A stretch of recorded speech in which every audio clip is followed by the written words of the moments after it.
Buenos días, hoy vamos a ver cuáles son los tumores más frecuentes en pediatría, cuáles son los síntomas y signos de sospecha para una rápida derivación y así un tratamiento adecuado. Los tumores pediátricos derivan principalmente de células indiferenciadas o blásticas o de células embrionarias. Esto conlleva que los tumores infantiles sean de crecimiento rápido, altamente invasivos y muy sensibles al tratamiento. Y por tener este origen en células tan primitivas, son pocos los agentes externos que pueden dar origen al cáncer infantil, sino que los mecanismos que conducen al desarrollo del cáncer son alteraciones genéticas primarias. Ustedes saben que el alcohol está relacionado al cáncer hepático, el cigarrillo al de pulmón, las anilinas al de vejiga, pero para ello han transcurrido varios años en contacto con este agente cancerígeno. Los niños no han alcanzado a vivir en un contexto de un medio ambiente tóxico, sino que sus cánceres se deben a alteraciones genéticas primarias. Esta es la distribución de los cánceres en pediatría, siendo por lejos el más frecuente el cáncer líquido, la leucemia, y en segundo lugar los tumores de sistema nervioso central. Grandes progresos se han obtenido en las últimas 4 décadas en el tratamiento y curación del cáncer del niño. Son enfermedades en este momento tratables y curables. Uno puede decir que el 78% de los niños se cura. Si ponemos o englobamos en una misma bolsa aquellos muy malignos que no llega al 10% y aquellos otros que ya hablamos de un 98% de curación, el 78% de los chicos se cura. Sin embargo, después de los accidentes sigue siendo la segunda causa de muerte. Podemos observar aquí cómo a lo largo de los años se ha ido progresando y mejorando la sobrevida en estos cánceres pediátricos. Este es un cuadro comparativo con las tasas de supervivencia de los adultos, en donde podemos observar que ellas son prácticamente en meseta, no así en la de los niños, y esto se debe a que los adultos en general existen patologías comórbidas como diabetes, hipertensión, obesidad, que hace que tengan mala tolerancia a los tratamientos y ellos no se puedan realizar en tiempo y forma adecuada. Para mostrarles que en Argentina tenemos un registro de las enfermedades malignas, en donde podemos observar cuál es la situación real, provincia por provincia, qué pacientes pueden ser tratados en nuestra misma provincia o qué pacientes deben ser derivados porque no existe tratamiento en la zona. Acá podemos ver la incidencia de cada uno de los tumores, repitiendo, siendo el tumor más frecuente la leucemia y en segundo lugar los tumores del sistema nervioso central, cuál es la incidencia real en nuestro país. El 80% de los cánceres en los niños se asocia con signos y síntomas que pueden estar presentes en otras situaciones clínicas no malignas. Los síntomas clásicos en el adulto, como el desmejoramiento del estado general, la pérdida de peso, no suelen estar presentes al inicio de la enfermedad. Son chicos sanos que están jugando y en la mayoría de las veces se descubre de forma casual. Así, por ejemplo, la cefalea y los vómitos, que puede estar relacionado a sinusitis, migrañas o alteraciones visuales, puede uno o debe uno sospechar que puede haber un tumor cerebral. Lo mismo pasa con las adenopatías, que si bien por lejos pueden ser un reflejo de un proceso infeccioso aledaño, también puede ser el origen de un linfoma. Es por eso que si bien los ganglios submaxilares son frecuentes, uno debe tratarlos con antibióticos y antiinflamatorios no más allá de 15 días y si no debe ser derivado. Los ganglios supra e infraclaviculares son malignos hasta que se demuestre lo contrario. Podemos tener dolores óseos debido a un traumatismo o una infección, pero también puede ser causa de un tumor óseo o de metástasis de otro tumor. Las masas abdominales, por lejos en el neonato, es mucho más frecuente el riñón poliquístico, en los pequeños debido a un fecaloma o puede ser también un globo vesical. No se debe olvidar que puede ser una masa de origen oncológico. Asimismo, las masas mediastinales, que pueden ser debidas a un quiste o a un timo, sobre todo en menores de 2 años, puede ser también un signo de un cáncer en esa zona. Las masas de partes blandas, si bien puede ser un quiste, una infección o un lipoma, puede ser asiento de un sarcoma de partes blandas. Y quiero destacar acá la importancia de que todo material que se extrae del cuerpo humano debe ser analizado en anatomía patológica. Es frecuente que el paciente consulte cuando ya el estadio está muy avanzado y que la historia es que el chico tenía un lipoma y era resecado y en un consultorio con anestesia local y el material eliminado a la basura y no analizado. La leucocoria, si bien puede ser cataratas congénitas, uno debe sospechar que puede ser un retinoblastoma.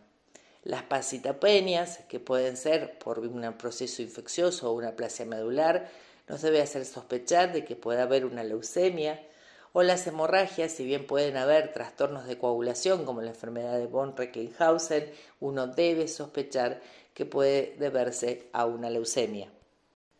Programas de detección han brindado ciertos beneficios en el adulto. Nosotros conocemos el Papa Nicolau, el antígeno prostático, la mamografía para hacer diagnóstico precoz.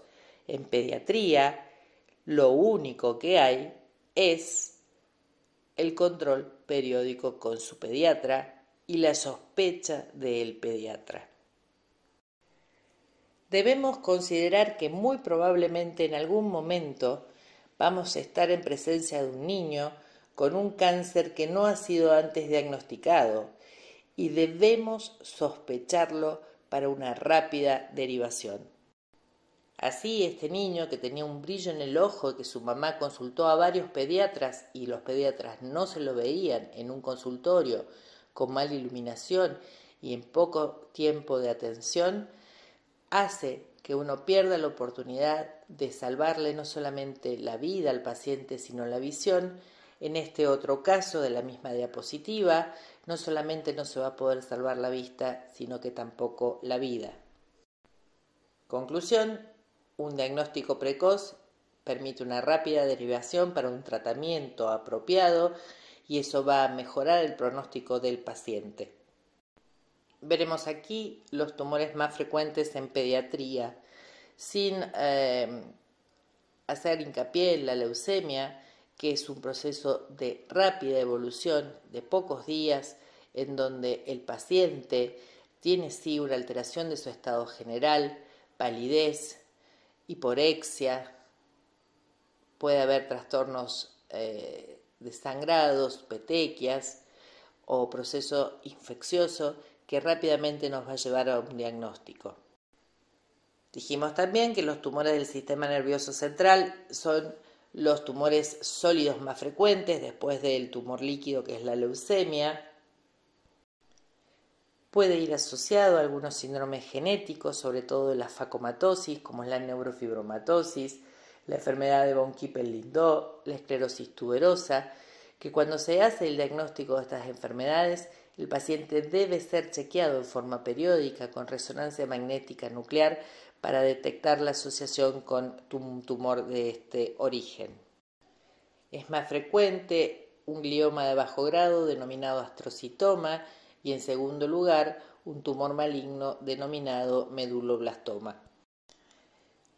Por orden de frecuencia uno puede ver que las variedades histológicas en pediatría son totalmente diferentes a la del adulto, siendo el más frecuente en adultos el glioblastoma multiforme. Esta es una clasificación donde podemos ver subrayado los dos tumores más frecuentes, uno de origen glial y el otro de origen neuroepitelial. El cuadro clínico puede ser una hipertensión intracraneal con cefalea, vómitos, diplopía, estrabismo o papiledema, y si el paciente no tiene una edad que todavía la fontanela anterior no ha cerrado, vamos a observar un aumento del perímetro craneal. También se puede observar irritabilidad, letargia o somnolencia. Más raramente podemos tener síntomas o signos de foco como convulsiones, ataxia, afectación de pares craneales, nistagmo, alteración de la visión, inclinación de la cabeza para tratar de evitar la diplopía, déficit focal piramidal o una disfunción hipotalámica endocrina. La localización más frecuente es a nivel de cerebelo. Una tomografía a la izquierda que muestra una masa sólida, que sería un meduloblastoma, y la de la derecha una resonancia con el aspecto típico del tumor más frecuente, que es el astrocitoma pilocítico, que es un quiste con un trombo mural. Una resonancia también con un tumor maligno, probablemente un meduloblastoma en región cerebelar. No olvidar que hay que fijarse también en lesiones que se diseminan en el resto del sistema nervioso central, como acá podemos ver a la izquierda un tumor, una resonancia sin gadolinio, a la derecha con gadolinio, donde hay múltiples nódulos tumorales de diseminación, o a nivel de la médula espinal. El tratamiento se basa en un trípode: cirugía, radioterapia y quimioterapia. Sin olvidar que la radioterapia no puede ser utilizada en niños muy pequeños como menores de 3 años porque no se ha terminado el proceso de mielinización y que a veces la cirugía no puede ser posible por la localización del tumor, haciendo que cuando solamente el tratamiento debe basarse en la quimioterapia, ensombrezca el pronóstico del paciente. Radioterapia tridimensional. También acá podemos observar que el tumor es hipoficiario, la zona roja es la zona que uno va a atacar, pero los tejidos sanos que están ya sea en amarillo como en verde van a ser tejidos dañados. Esto ha hecho que en los últimos tiempos hayan mejorado las técnicas de radioterapia, haciendo lo que se llama intensidad modulada, que es desviar los rayos y poder así centrar y focalizar mejor el tumor y disminuir el daño a los tejidos sanos circundantes. Vamos a hablar ahora del tumor más frecuente en pediatría a nivel ocular, que tiene un doble pico de incidencia al diagnóstico. Los tumores unilaterales aparecen alrededor de los 18 meses, los bilaterales a los 6 meses, y esto es porque el bilateral es un cáncer hereditario y debe ser estudiado todo el árbol genealógico para su pesquisa. La presentación clínica en el 75% de los casos es un reflejo blanco, fugaz y bajo ciertos ángulos que aun si el médico no lo observa y la madre lo refiere, debe ser derivado al pediatra. Y en un 25% se presenta como estrabismo. Son muy frecuentes los otros síntomas que se detallan en la diapositiva. Podemos ver la leucocoria en forma unilateral o bilateral. El diagnóstico se hace a través de fondo de ojo bajo anestesia, viendo las calcificaciones del tumor. Otra imagen del fondo de ojo. También se debe asociar al fondo de ojo una ecografía, en donde también la presencia de calcificaciones hace el diagnóstico. Nos podemos ayudar con una tomografía, que también la presencia de calcificaciones hace el diagnóstico. Una tomografía de un retinoblastoma bilateral. La resonancia magnética nuclear, que si bien no demuestra calcificaciones, puede ver mejor su extensión, sobre todo a órbita y nervio óptico. Y el diagnóstico definitivo, que no siempre se hace, solamente en aquellos casos que el gran volumen tumoral requiere la enucleación, que es la microscopía óptica. Recuerdo entonces la importancia del diagnóstico precoz para salvar la vida y el ojo. Los diagnósticos diferenciales, la mayoría es resorte del oftalmólogo, cuando se presenta solamente con leucocoria, cuando se presenta con masa retiniana más desprendimiento de retina o como masa retiniana sola, y solamente cuando se presenta con exoftalmía puede participar el oncólogo en el diagnóstico diferencial. Aquí hablamos de pronóstico de vida y de pronóstico visual, y recordar que todo paciente, sobre todo si es bilateral, hay que hacerle el estudio genético. Vemos una corrida electroforética en que aquellos pacientes que son afectados, sea o que no tengan el tumor, van a tener una corrida electroforética diferente a aquellos pacientes que no es un tumor hereditario. Y acá quiero hacer un paréntesis y hablarles de una enfermedad que se llama la histiocytosis de células de Langerhans, que si bien tiene algo de enfermedad neoplásica, porque algo de monoclonal tiene, también tiene alteración inmunológica por las tormentas de citoquinas que genera, y tiene algo de duda si habría algún virus en su patogénesis, que es una proliferación aberrante de células emparentadas a los fagocitos mononucleares. Y como es resorte en algunos casos de tratamiento oncológico, se las quiero relatar para que ustedes la tengan en cuenta y la sospechen, dado que si bien es rara, sus signos son importantes de que el pediatra lo pueda conocer. Vamos a hablar entonces del tipo 1 de la histiocytosis, que es de la histiocytosis de células de Langerhans. Antiguamente conocida como histiocytosis X, que en el caso de que fuera monoostótica se la conoce como granuloma eosinófilo. Cuando las lesiones eran líticas en parietal más diabetes insípida, se la llamaba enfermedad de Hans-Schüller-Christian. Cuando había compromiso de órganos de riesgo como hígado y médula ósea, se llamaba enfermedad de Letter-Schweitzer, y cuando era autolimitada en neonatos se llamaba enfermedad de Hashimoto-Pritzker. Acá vemos lesiones líticas craneales, que son las más frecuentes, que muchas veces se descubren en forma casual, porque el chico tuvo un traumatismo de cráneo, va a la guardia y se le pide la radiografía y no coincide el lugar del traumatismo con la lesión lítica. Algunas imágenes de la enfermedad de Hashimoto-Pritzker en neonatos, que es autoinvolutiva, cuyo diagnóstico definitivo se hace a través de microscopía electrónica con los gránulos de Birbeck, la foto de la izquierda, o por inmunohistoquímica con el antígeno CD1A. Puede tener diversas localizaciones y puede ser localizada sin afectación del estado general o diseminada con compromisos de órganos de riesgo, como sería el hígado y la médula ósea en cuanto a su funcionamiento. Imagen de lesiones óseas líticas. Otras lesiones líticas, la de la izquierda con riesgo que si el chico salta se puede fracturar y esta requiere tratamiento. Sin embargo, la de la derecha tiene un borde escleroso que aunque salte no va a generar ni dolor, ni tumor, ni riesgo de fractura, por ende solamente se controla. Grandes lesiones líticas de húmero y de tibia.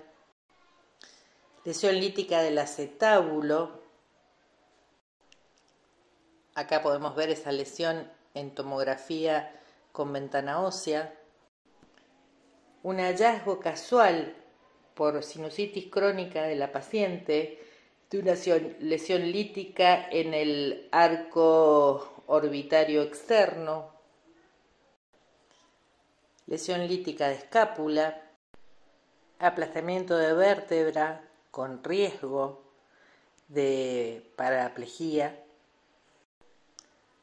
lesión lítica de vértebra, lesión lítica de sacro, que en ninguna de las lesiones esta ni la anterior va a generar riesgo de paraplegia por aplastamiento, lesión del efenoides con una tomografía de emisión de positrones, Lesiones gingivodentarias, ustedes pueden observar que los molares se encuentran prácticamente sueltos. En la próxima una ampliación. Aquí se visualiza mejor. Y esto se debe, como pueden observar en la radiografía, a una menor altura del hueso mandibular. O puede ser también lesión lítica. Lesiones cutáneo-mucosas, sobre todo la de la derecha, pueden observar que impresiona una dermatitis de pañal. Por ende, toda dermatitis de pañal que no resuelve en tiempo prudencial debe ser derivada al dermatólogo para biopsia y descartar histocitosis de células de Langerhans. Compromiso de cuero cabelludo también. Todo eczema de cuero cabelludo que no resuelve en tiempo prudencial debe ser derivada al dermatólogo para su biopsia. Compromiso ganglionar. Por tomografía vemos el compromiso de los ganglios cervicales y mediastinales, ganglios retroperitoneales e inguinales. Compromiso óptico. Y a otra cosa que quiero recordar, toda otitis supurada recurrente debe ser sospecha de histocitosis. Hepatoesplenomegalia, con o sin compromiso de la función. Este es un PET donde se puede ver el compromiso del hueso esfenoidal, el compromiso esplénico y el compromiso puntual de una vértebra. Compromiso pulmonar, que obliga, sobre todo en aquellos adolescentes o adolescentes fumadores, a hacer el diagnóstico diferencial con tuberculosis miliar. Este compromiso por tomografía. Compromiso hipotálamo hipoficiario con adelgazamiento del tallo hipoficiario, que es lo que genera la diabetes insípida en estos pacientes. Compromiso cerebral o cerebelar. Compromiso hematopoyético con aplasia de 2 o más líneas. Compromiso gastrointestinal. Por ende, hay que sospecharla de acuerdo a la localización y hacer los diagnósticos diferenciales con otras patologías que quizás sean más frecuentes. Si bien el tratamiento es resorte exclusivo del oncólogo, la sospecha clínica está recayendo en el pediatra. Volvemos a los tumores y ahora sí seguimos con el linfoma, su tercero en frecuencia, que es la neoplasia del tejido linfoide y que en pediatría es difuso, altamente agresivo, poco diferenciado, se puede asociar a enfermedades del sistema inmune y que existen varias clasificaciones. La que más se utiliza en pediatría es la que se figura en la pantalla, aquellos de células B, Burkitt o tipo Burkitt, de células grandes B o T y el linfoblástico. Cada uno de estos linfomas tiene una histología, un inmunofenotipo, una citogenética y una genética molecular diferente, que no es resorte de este teórico, pero para que sepan que en nuestro medio esto ya se está realizando para mejor clasificación de los linfomas. Como les he mostrado en otros tumores, no tienen nada que ver los linfomas de la pediatría con los de los adultos. En adultos por lejos el más frecuente es el folicular, que es crónico, que es asintomático, que lleva años en desarrollarse, a diferencia del linfoma pediátrico que tiene un tiempo de duplicación de 24 horas. Para recordarles lo que han visto en anatomía patológica, el Burkitt y tipo Burkitt era el famoso aspecto de cielo estrellado con las coloraciones de Mike Grunwald. Esta es una coloración de hematoxilina eosina, donde lo rosado sería azul, que son todos los linfocitos que tienen un gran núcleo y muy poco citoplasma que tiñe de azul, y las estrellas serían histocitos espumados y que tienen una translocación típica que es la 814. El burkitt tipo burkitt en un 40% se localiza a nivel abdominal y el síntoma más frecuente es la masa palpable, que se va duplicando por día, o sea, nos va creciendo por día, por lo tanto uno lo debe rápidamente diagnosticar para poder proceder a un tratamiento. Si bien pueden aparecer otros síntomas, me quiero detener en lo que es invaginación intestinal. Todo paciente que no tiene edad de invaginarse, o sea, hasta los 2 años, es un linfoma de las placas de Peyer que hace de cabeza de invaginación. Para que sepan que el tipo Burkitt hay un endémico y un esporádico. El esporádico es el que nosotros tenemos en Argentina. En esta tomografía pueden ver que tanto la pared del estómago arriba a la izquierda como todo el resto del intestino está engrosado por un linfoma difuso de las placas de Peyer gastrointestinal. Y esta es una tomografía con el signo de la escarapela, que es por la intususcepción intestinal por el linfoma que hace de cabeza de invaginación.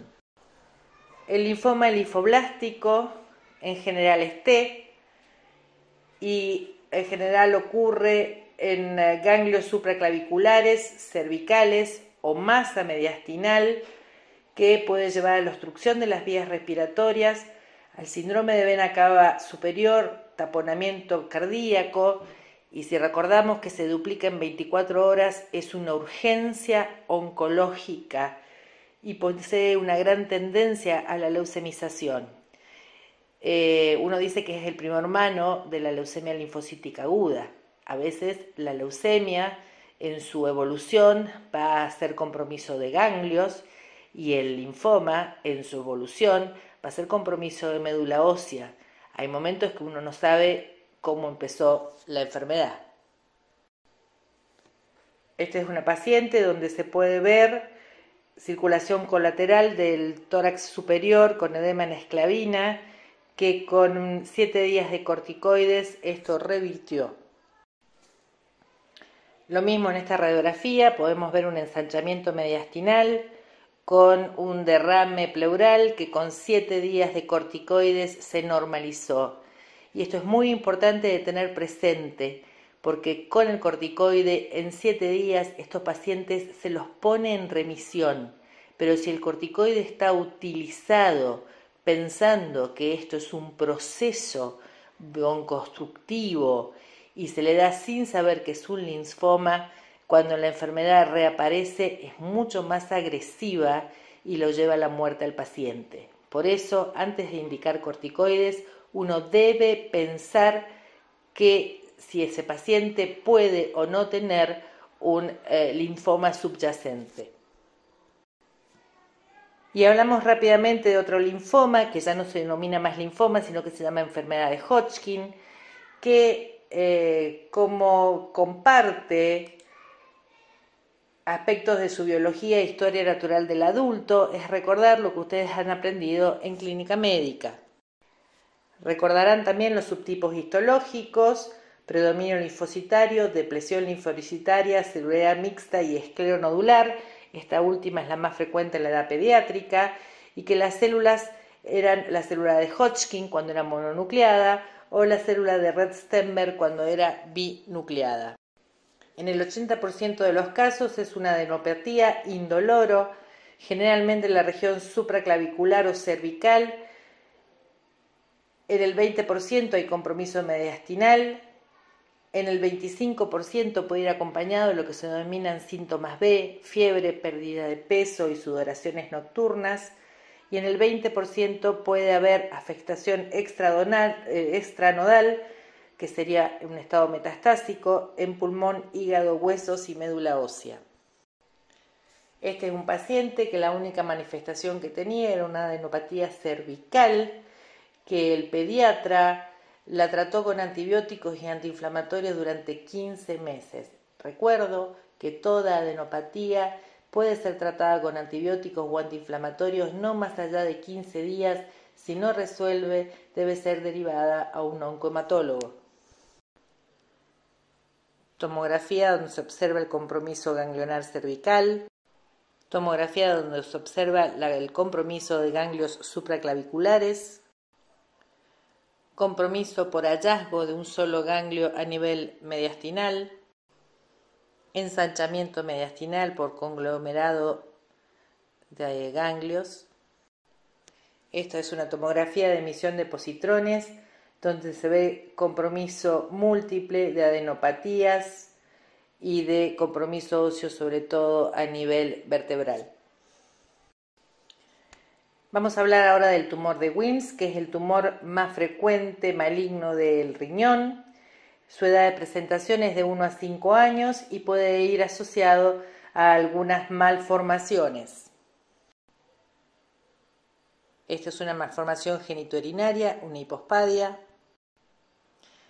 aniridia, y se les recuerda a todos los oculistas que cuando detectan una aniridia debe ser derivado para un chequeo periódico con ecografías para ver si está asociado o no a un tumor renal. El síndrome de Bedwick-Wiedemann, que es macroglosia hemihipertrofia, que puede estar asociado no solamente al tumor de Wilms, sino al hepatoblastoma. El síntoma más frecuente es tumor en un chico sano, que se lo descubre el pediatra en su control o su madre al estarlo bañando. Más raramente puede aparecer hematuria, dolor o hipertensión arterial. Acá vemos una pielografía descendente a la izquierda, donde se puede observar que la masa izquierda está distorsionando el sistema pielocalicial. También la ecografía ayuda al diagnóstico, la tomografía, la resonancia magnética nuclear, que acá podemos observar que hay un compromiso bilateral que se da en un 5% de los casos, ya sea en forma sincrónica como metacrónica, y que uno debe tratar de preservar haciendo nefrectomía parcial del riñón menos comprometido, que en este caso sería el derecho.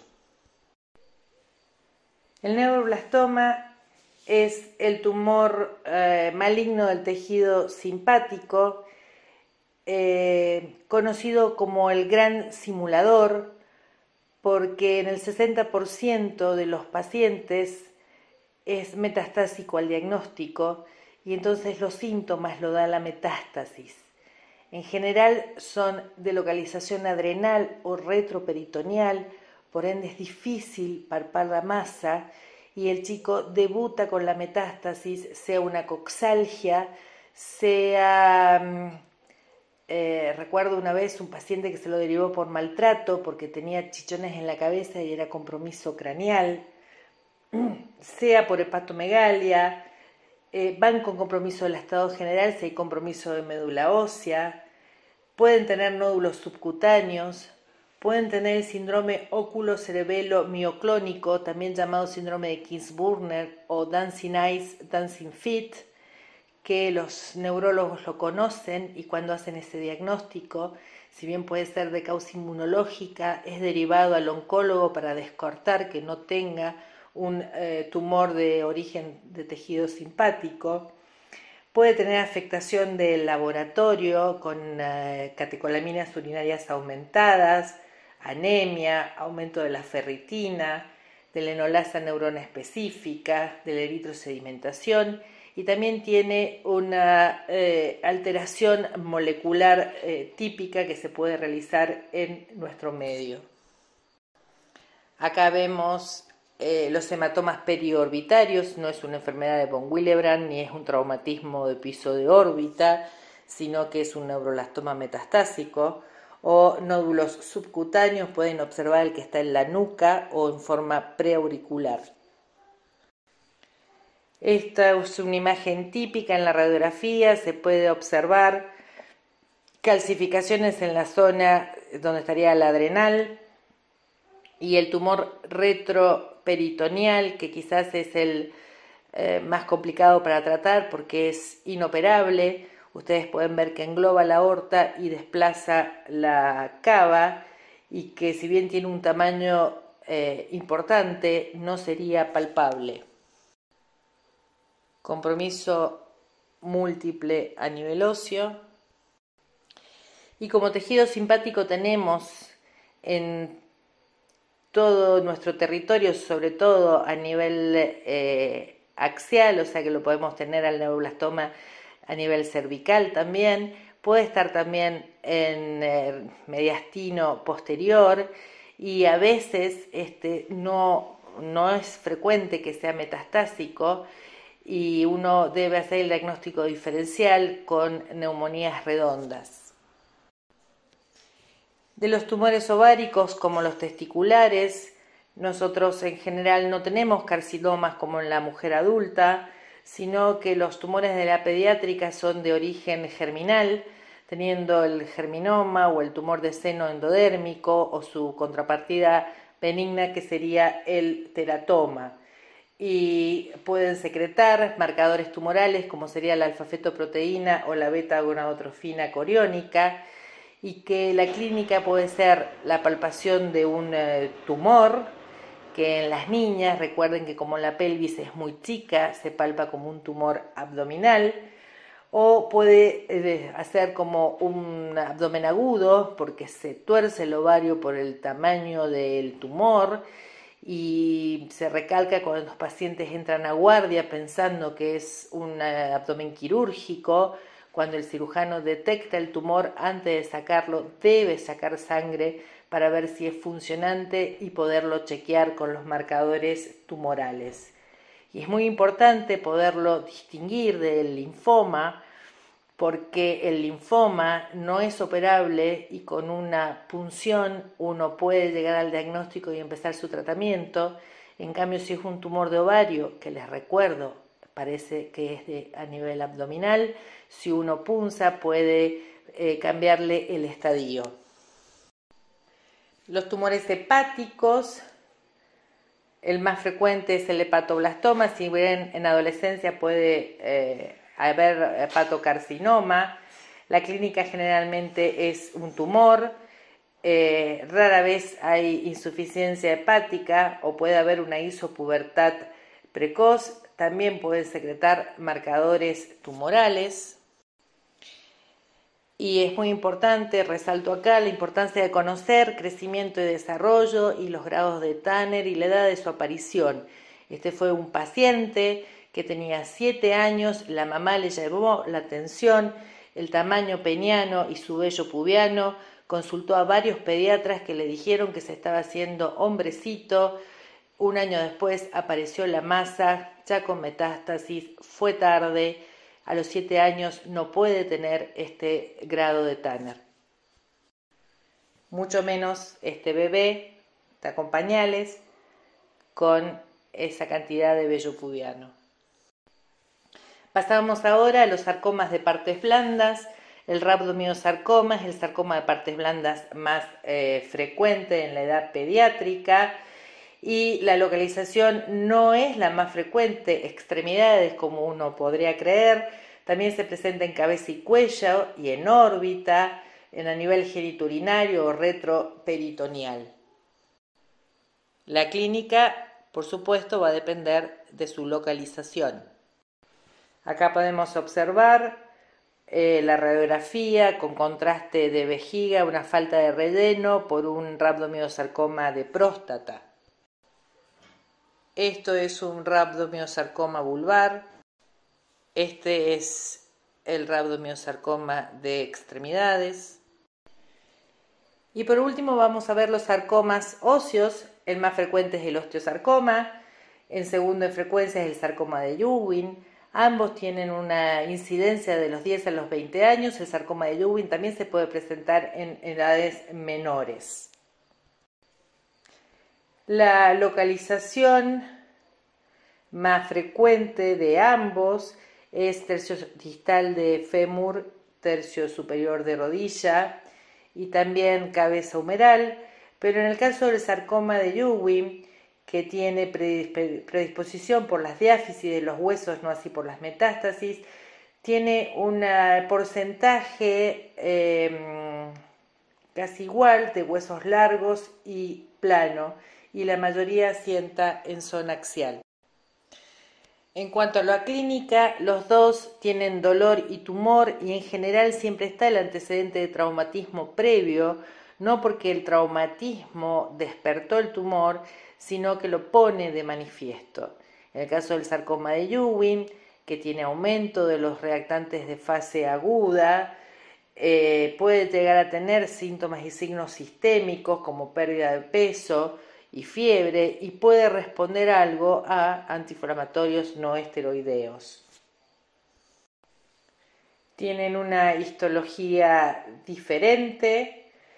El sarcoma de Ewing tiene una característica inmunohistoquímica que marca CD99 y tiene traslocaciones características que pueden realizarse en nuestro medio.